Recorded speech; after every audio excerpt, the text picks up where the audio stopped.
Assalamu alaikum students. Hope you all are fine. Today we are going to discuss the topic that is force and the momentum. Okay. So आज हम इसको read out करते हैं. उसके बाद हम पहले मैं इसको रीड आउट करती हूँ, then I will explain it to you. Consider a body of mass m moving with initial velocity. Let a force x on a body produces an acceleration in it. This changes the velocity of the body. अच्छा, इसमें वो ये बता रहे हैं कि जब भी हम लोग एक बॉडी है, बॉडी जो है वो उसका मास m है, वो मूव करती है इनिशियल वेलोसिटी. जब भी उसके ऊपर कोई फोर्स एक्ट करती है तो क्या होता है कि उसकी जो वेलोसिटी है वो चेंज होता है. जब भी एक बॉडी है उसके ऊपर कोई भी मास है, एक बॉडी मास है, जब भी उसके ऊपर कोई फोर्स एक्ट करती है तो क्या होता है, उसकी वेलोसिटी जो है वो चेंज हो जाती है with respect to time. Okay, let us initial velocity after time T becomes V F. जैसे कि मैंने बोला कि इनिशियल वेलोसिटी है लेकिन टाइम के साथ कहते हैं वही वी आई से वी एफ हो जाती है. So P F, P I and P F are the initial momentum final momentum of the velocity related to initial and final velocities. Okay, further हम लोग अब क्या करते हैं, इसको मैं एक्सप्लेन करती हूँ किस तरह से हम लोग इसको डिस्क्राइब कर सकते हैं. जैसे मैंने आपको बताया कि हमारे पास मोमेंटम जो होता है वो उसका फार्मूला क्या होता है, P is equals to M V.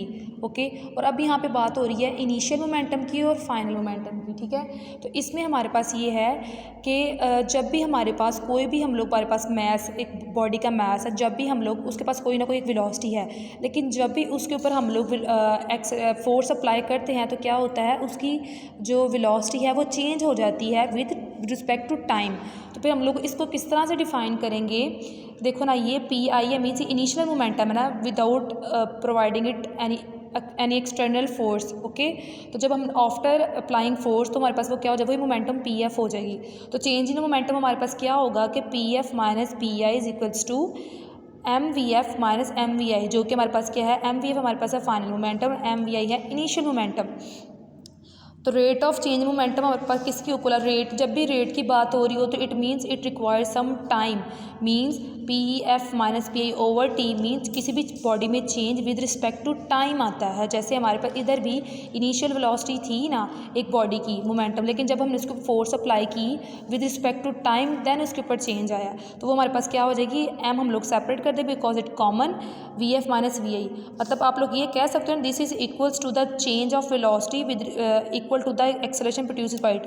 क्योंकि जब भी एक बॉडी के ऊपर आप लोग फोर्स अप्लाई करोगे उसमें एक्सेलरेशन प्रोड्यूस होगी. तो वो कह रहे हैं कि जो चेंज हमारे पास आया, जो कि हमारे पास ये है, ये जो हमारे पास चेंज आया उसको हम लोग एक्सेलरेशन भी तो कह सकते हैं ना, acceleration produced by the body. तो हम लोग को पता है जो हम लोग इसको एक्सेलरेशन लिख सकते हैं ना, जैसे P F minus P over T is equals to M. तो ये हमारे पास जैसे बोला कि उसके इक्वल है एक्सेलरेशन के ऊपर, तो हम लोग इसको एक्सेलरेशन लिख सकते हैं.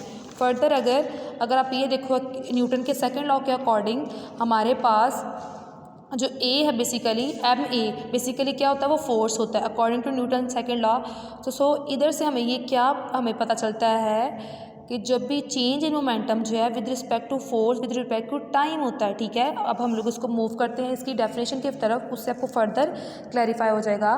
When a force acts on a body it produces an acceleration in the body and will be equal to the rate of change of momentum of the body. मतलब जब भी हम लोग किसी भी बॉडी के ऊपर फोर्स एक्ट करवाते हैं तो वो इक्वल होता है उसकी एक्सेलरेशन के.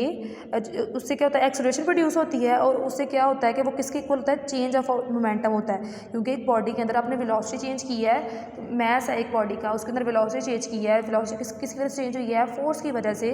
तो क्या होगा, उसका मोमेंटम भी चेंज होगा, क्योंकि हमारे पास हमें पता है कि मोमेंटम का फार्मूला है P is equals to M V, क्योंकि मोमेंटम डिपेंड करती है मैस और वेलोसिटी पे. अगर वेलोसिटी चेंज हो रही है तो मोमेंटम भी ऑटोमेटिकली चेंज हो जाएगा.